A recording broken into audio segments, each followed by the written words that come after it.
We are commencing legal action against Mrs. Meghan Markle.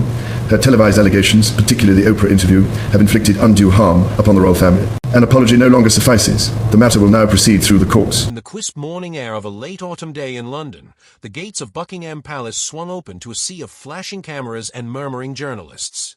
It was December 1st, 2025, and the world had gathered for what was built as a routine update on royal engagements. But as King Charles III stepped onto the podium, his expression stern and resolute under the grey skies, the atmosphere crackled with anticipation. Flanked by advisors in tailored suits, he adjusted his notes and began to speak. His voice steady yet laced with unmistakable gravity. "We are commencing legal action against Mrs. Meghan Markle. Her televised allegations, particularly the Oprah interview, have inflicted undue harm upon the royal family. An apology no longer suffices. The matter will now proceed through the courts." The words hung in the air like thunder, sending shock waves through the assembled press. Reporters scrambled, phones buzzing with urgent dispatches. This was no ordinary announcement. It marked the first time a reigning British monarch had personally initiated a defamation lawsuit against a family member. The interview in question, aired nearly 5 years earlier on March 7th, 2021, had been a watershed moment, drawing over 17 million viewers in the United States alone and igniting global debates on race, mental health, and the inner workings of the monarchy. In it, Meghan, the Duchess of Sussex, alongside Prince Harry, had leveled serious claims, concerns about their son Archie's skin color from unnamed royals, a lack of support during her mental health struggles, and feelings of being unprotected by the institution. The palace's initial response back in 2021 had been measured and concise. A statement released 2 days after the broadcast expressed sadness over the couple's experiences, noting that while recollections may vary, the issues raised, particularly concerning race, were taken very seriously, but would be addressed privately as a family. Yet, as years passed, the rift deepened. Books, documentaries, and further interviews from the Sussexes kept the wounds open, with Harry's 2023 memoir, Spare, adding layers of personal accusations against his father and brother. Now, with this lawsuit, King Charles signaled an end to restraint. Insiders close to the palace described the decision as a culmination of endured slights where private reconciliation efforts had repeatedly failed. One source speaking anonymously revealed that the king had agonized over the step, viewing it as necessary to protect the institution's integrity amid declining public trust in celebrity-driven narratives. The press conference unfolded amid heightened security, with protesters and supporters lining the streets. Banners reading "Justice for the Crown" clashed with those proclaiming free speech for Meghan, highlighting the polarized world the royals now navigated. As Charles concluded, emphasizing unity and service as the monarchy's core values, the implications rippled outward. Legal experts speculated on the challenges ahead. Defamation cases in the UK require proving falsehood and harm. And with the interview's global reach, jurisdiction questions loomed.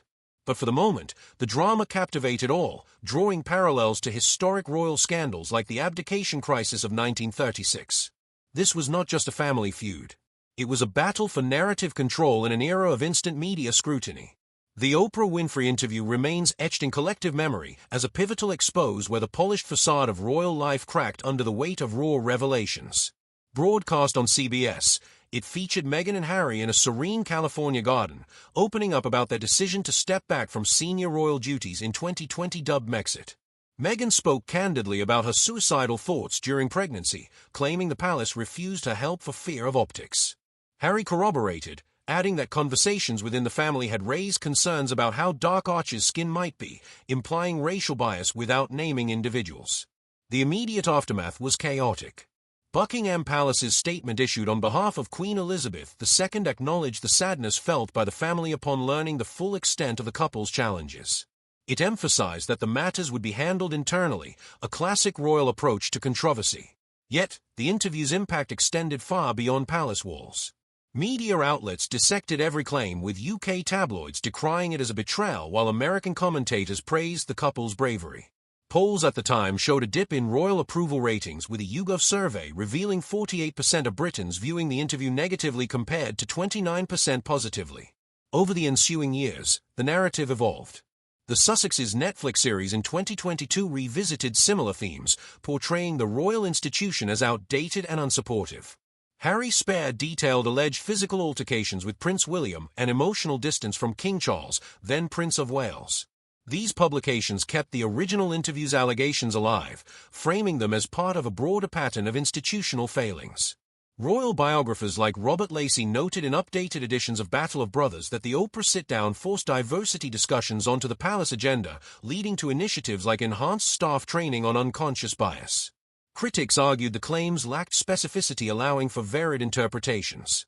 For instance, the skin color comment was later clarified in Omid's Scobie's 2023 book Endgame as involving letters between Meghan and Charles, but without direct quotes. This ambiguity fueled ongoing debates, with some seeing it as evidence of systemic issues, others as exaggerated for sympathy. The palace, adhering to its never complain, never explain mantra, avoided public rebuttals.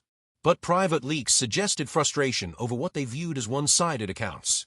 As the 5th anniversary approached, tensions simmered, with royal watchers speculating on whether reconciliation was possible. The lawsuit announcement shattered that illusion, repositioning the interview not as history, but as active litigation fodder. Why pursue legal action now, nearly half a decade after the interview? Sources indicate a buildup of unresolved grievances exacerbated by subsequent Sussex projects. The 2021 broadcast was initially met with containment strategies. But as Harry's memoir and the Netflix docu-series amplified the narrative, palace patience eroded. A key factor was the perceived commercialization of family disputes, with Archewell's media deals netting millions, while royal approval ratings fluctuated. In 2024, polls showed a rebound for the monarchy post-Charles' coronation, but lingering negativity toward the Sussexes persisted. An Ipsos survey from October 2025 revealed Meghan's favorability at 20% in the UK, down from 25% the previous year, with Harry at 28%. This decline, insiders say, prompted a strategic review, concluding that silence allowed misinformation to fester. Legal precedents played a role. Meghan's own successful 2021 privacy suit against Associated Newspapers for publishing her letter to her father demonstrated the viability of court interventions in media disputes. Moreover, personal health challenges within the family shifted priorities. Charles's cancer diagnosis in early 2024, followed by Catherine's, underscored the need for stability. Reports suggest these events made the king reflect on legacy, viewing the unresolved allegations as a stain.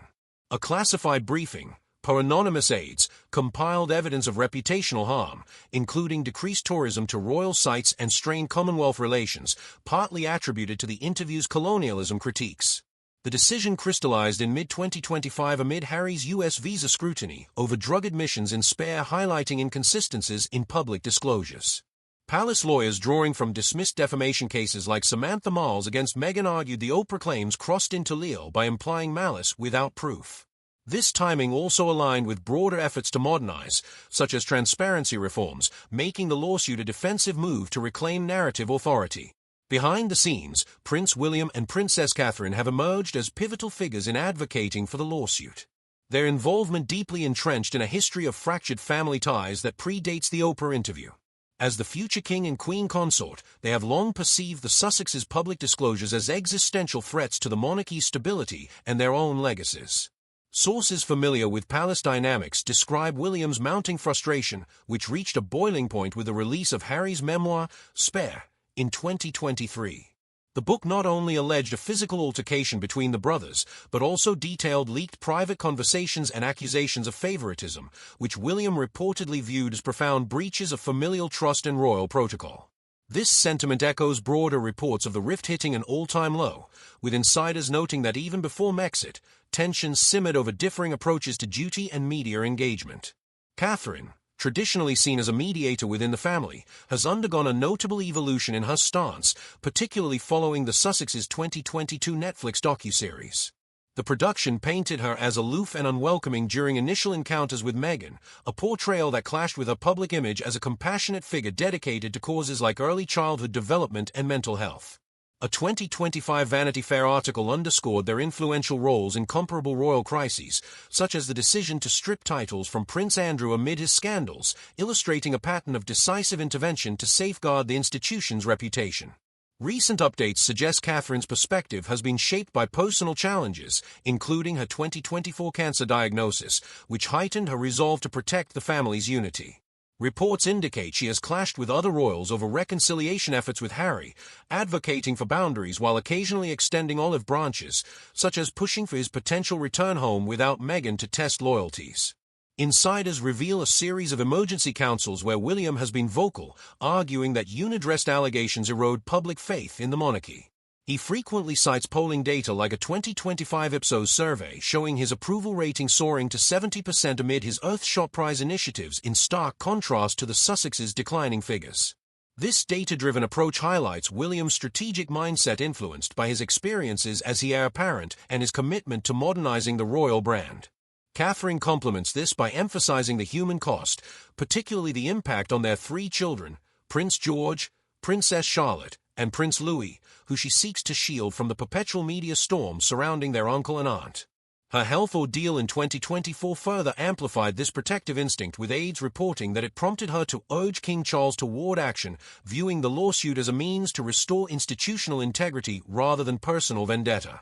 Biographies such as Katie Nichols' The New Royals portray William and Catherine as a formidable united front. Their partnership forged through shared trials like public scrutiny and health battles, standing in sharp relief to Harry's increasing isolation in California. This contrast is evident in William's rare public nods to his brother, often laced with subtle calls for accountability, as seen in a 2025 engagement where he referenced family bonds amid ongoing estrangement. Their advocacy reflects a generational pivot. While Charles has historically leaned toward forgiveness, bristling at William's harder line on Harry and Meghan, the Wales prioritize unwavering duty and long-term preservation over fleeting reconciliations. In this context, the lawsuit represents not just a legal maneuver, but a calculated step to draw a definitive boundary, ensuring the monarchy's narrative remains centered on service rather than scandal. This dynamic has also influenced broader palace strategies, with William and Catherine fast-tracked in decision-making processes as experts note their grasp on public sentiment positions them as key architects of the crown's future direction. Oprah Winfrey, the iconic media mogul who hosted the explosive 2021 interview with Meghan Markle and Prince Harry, has reportedly been grappling with profound remorse over its long-term repercussions. Sources close to her inner circle describe a reflective phase where she questions the broadcast's role in escalating family tensions within the British monarchy. While Oprah has not issued an official statement on the matter, whispers from industry insiders suggest she views the sit-down as a pivotal moment that spiraled beyond her initial intentions of fostering empathy and understanding. A 2025 Newsweek feature captured this sentiment through a producer's anonymous quote, praising Meghan's raw authenticity during filming, but subtly alluding to Oprah's hindsight, regrets about the interview's divisive impact on public perceptions of the royals. This introspection aligns with broader reports from outlets like Quora Discussions and Social Media Analysis, where commentators speculate that Oprah wished she had probed deeper or challenged certain narratives to present a more balanced view, potentially mitigating the ensuing backlash. Her concerns are not merely personal, but deeply intertwined with her expansive professional empire, particularly her ventures in the United Kingdom. Oprah's global brand, built on decades of influential television, publishing, and philanthropy, includes significant ties to British audiences and collaborators. For instance, her ongoing partnerships with UK-based broadcasters for content distribution and her involvement in international wellness initiatives could face scrutiny amid the royal lawsuit. Recent projects highlight this exposure. In 2025, Oprah featured in the Global Wellness Day campaign, which emphasized democratizing health access and even included nods to figures like Meghan, showcasing her commitment to cross-Atlantic causes. Additionally, her annual Favorite Things list for 2025 spotlighted Meghan's artisanal jam, blending personal endorsements with commercial promotions that reach UK markets through affiliate retailers. Philanthropic efforts such as her collaboration with Meghan and Melinda Frenchgates on a digital wellness initiative for young girls launched in late 2024 extend to UK educational programs, raising fears that royal controversies could deter donors or partners. Moreover, Oprah's historical mental health series with Prince Harry, announced back in 2019, continues to influence ongoing documentaries and awareness campaigns with British ties, including potential expansions into European streaming platforms. The announcement of King Charles's defamation lawsuit has intensified these anxieties, thrusting Oprah into a precarious position. Legal experts point to the possibility of subpoenas for depositions, drawing parallels to her involvement in Samantha Markle's 2022 defamation case against Meghan, where Oprah was summoned to testify on related communications. Tabloid narratives, often sensationalized on platforms like YouTube and Facebook, portray Oprah as viewing the interview as a strategic misstep that amplified one-sided perspectives, potentially tarnishing her reputation as a neutral arbiter in high-profile discussions. Videos from 2025 channels claim she broke silence with statements like, "I should have never trusted her," though these remain unverified and likely exaggerated for clicks. Despite the turmoil, Oprah reportedly upholds a deep respect for the Sussexes' courage in sharing their truths, navigating a delicate balance between personal empathy and professional prudence. In an increasingly polarized media environment where royal scandals intersect with global entertainment, she is said to be consulting advisors to safeguard her brand's integrity while avoiding further entanglement. This episode underscores the unintended consequences of powerhouse interviews, forcing even figures like Oprah to reassess the boundaries between journalism and personal advocacy. The lawsuit invokes UK defamation laws centering on libel as defined under the Defamation Act 2013, which reformed the landscape to balance free speech with reputational protection. This legislation introduced a key threshold. A statement is not defamatory unless its publication has caused or is likely to cause serious harm to the claimant's reputation. For individuals like King Charles, this means proving tangible damage, such as financial loss, social ostracism, or measurable decline in public standing rather than mere emotional distress. The act shifted from the pre-2003 era where minor harms could suffice to a higher bar aimed at deterring trivial claims while addressing genuine injuries. In this case, the palace must demonstrate that Meghan's allegations in the Oprah interview, implying racial bias and institutional neglect, were false, published to a third party via broadcast, and resulted in serious reputational harm to the royal family, potentially evidenced by polling data showing dips in approval ratings or strained international relations. Filed in London's High Court, the claim specifically targets the interview's claims of racism in discussions about Archer's skin color and the alleged denial of mental health support, arguing these unsubstantiated assertions have undermined the monarchy's image as a unifying institution without concrete proof. Jurisdiction is straightforward, grounded in the interviews airing on UK networks like ITV, where it reached millions, and its enduring impact on British public discourse. The palace's legal team may also invoke injuries falshood, a related tort involving maliciously false statements causing economic loss, though this is less common in reputational disputes. Precedents abound, drawing from recent high-profile cases involving the royals themselves. Notably, Meghan's own 2021 victory against Associated Newspapers, publishers of the Mail on Sunday, for reproducing a private letter to her father, established strong protections under privacy, misuse of private information, and copyright laws, awarding her substantial damages and a front-page apology. However, that suit focused on privacy rather than pure defamation, flipping the script here where the royals are now plaintiffs. Prince Harry's successful 2020 legal action against the same publisher for misrepresenting his military charity ties provides a closer parallel, resulting in damages and an apology, highlighting how public figures can prevail when falsehoods are proven. Other notable UK defamation precedents involving public figures, such as Johnny Depp's 2020 loss to The Sun over abuse allegations, underscore the court's emphasis on truth as a defense, while cases like Lawrence Fox's 2024 legal defeat illustrate the risks of unsubstantiated claims. Crown lawyers are seeking remedies including compensatory damages, possibly in the hundreds of thousands, an injunction to prevent further repetitions, and a court-ordered retraction or apology to mitigate ongoing harm.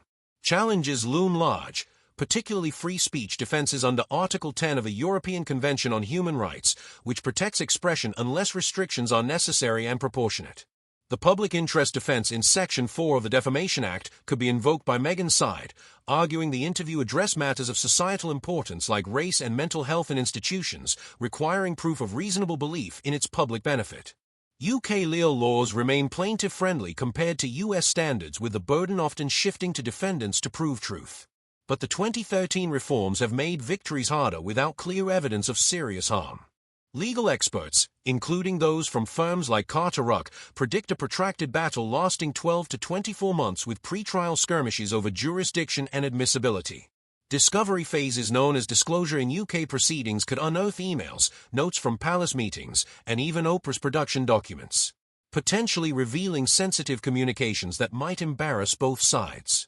The Sussexes' legal team, battle-hardened from victories like Samantha Markle's dismissed 2024 defamation suit against Meghan, may counter with absolute defenses like truth, proving the allegations accurate, or honest opinion, framing them as protected commentary.